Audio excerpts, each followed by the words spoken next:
Camera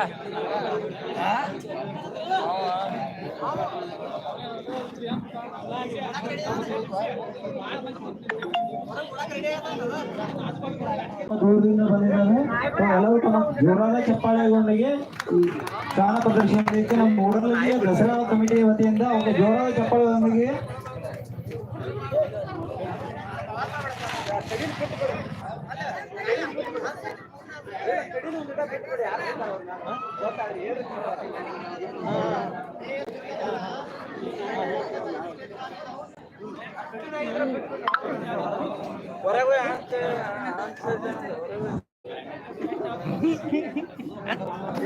ನಿಮ್ಗೆ ಎಲ್ಲರಿಗೂ ಬಂದಿರಬಹುದು. ಆ ನಾಯಿಗಳನ್ನು ಯಾವ್ಯಾವ ಜಾತಿ ಹೇಳ್ತೀನಿ. ರಾಕೆಟ್ ನಂಬರ್ 02 ಇದು ಬೀಗಲ್ ಅಂತ ಹೇಳ್ತೀವಿ. ಈ ಡಾಗ್ ತುಂಬಾ ಕ್ವಾಲಿಟಿ ಡಾಗ್ ಕೂಡ. ಮತ್ತೆ ಇದು ಒಂದೇ ಡಾಗ್ ಬಂದಿರೋದು 02 ಅಡಲ್ಟ್ ಡಾಗ್. ಇದು ಬೀಗಲ್ ಅಂತ ಹೇಳ್ತೀವಿ. ಫಸ್ಟ್ ಇರೋದು 02 ನಂಬರ್.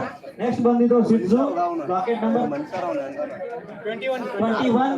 ನೆಕ್ಸ್ಟ್ ತದನಂತರ ರಾಕೆಟ್ ನಂಬರ್ ಆ ಹುಡುಗಿ ಚಿಕ್ಕ ಹುಡುಗಿ ಇರೋದು ಅದು ಡ್ಯಾಶ್ ಅಂತ ಹೇಳ್ತೀವಿ ಆ ನಾಯಿಯನ್ನ. ನೆಕ್ಸ್ಟ್ 15-7 ರಾಕೆಟ್ ನಂಬರ್ ಇದು ಕೂರ್ಗಿ.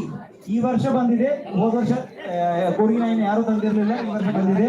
ನೆಕ್ಸ್ಟ್ ಬಂದಿರೋ ಫ್ರೆಂಚ್ ಬುಲ್ಡಾಗ್. ಇದು ರಾಕೆಟ್ ನಂಬರ್ 22 ಇರೋದು. ಇನ್ನೆರಡು ಇರೋದು ಯಾವುದು ಕಾರ್ನರ್ ಅಲ್ಲಿ ಇದೆ, ಇವು ಪಗ್ ಅಂತ ಹೇಳ್ತೀವಿ. ಇವೆರಡು ಡಾಗ್ಗಳು. ನೆಕ್ಸ್ಟ್ 37 ಈ ತಾನೇ ಬಂದು ಇದು ಸಿಡ್ಸು.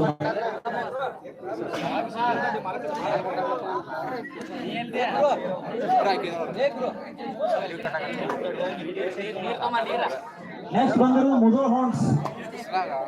ಮುದೋಳ್ ಡಾಗ್ ಹಾರ್ನ್ಸ್ಗಳು ರೆಡಿ ಇರಬೇಕು. ಮುದೋಳ್ ನಂಬರ್ ರಾಕೆಟ್ ಹೇಳ್ತೀನಿ. 1, 24, 42, 41, 44, 45, 46, 61. ನಾವು ನಾಯಿಗಳನ್ನ ಬರೀ ನಾಯಿಗಳು ಅಂತ ಹೇಳ್ತಿದ್ವಿ. ಈಗ ಒಂದು ಕಂಪ್ಯಾನಿಯನ್ ಅನಿಮಲ್ಸ್ ಅಂತ ಹೇಳ್ತೀವಿ. ಈ ಬೆಂಗಳೂರಲ್ಲಿ ಯಾವುದೇ ಸಾಫ್ಟ್ವೇರ್ ಕಂಪ್ನಿಗಳಲ್ಲಿ ಅವ್ರು ಕಂಪ್ಯಾನಿಯನ್ಸ್ ಅಥವಾ ಪೆಟ್ ಅನಿಮಲ್ಸ್ ಅಂತ ಏನು ಕೇಳ್ತಾ ಇದೀವಿ ಅಂದ್ರೆ ಅವ್ರು ತಮ್ಮ ಪ್ರೀತಿಯನ್ನ ಮನುಷ್ಯರಿಗಿಂತ ಜಾಸ್ತಿ ತೋರಿಸ್ತಾ ಇದ್ದಾರೆ. ಇದಕ್ಕೆ ನೀವು ಗೊತ್ತಿರ್ಬೋದು, 1 ಲಕ್ಷ 12, 25 ಕೋಟಿ 80 ಕೋಟಿಯಿಂದ ಒಂದು ನಾಯಿಗಳನ್ನ ಕೊಂಡ್ಕೊಳ್ತಾ ಇದ್ದಾರೆ.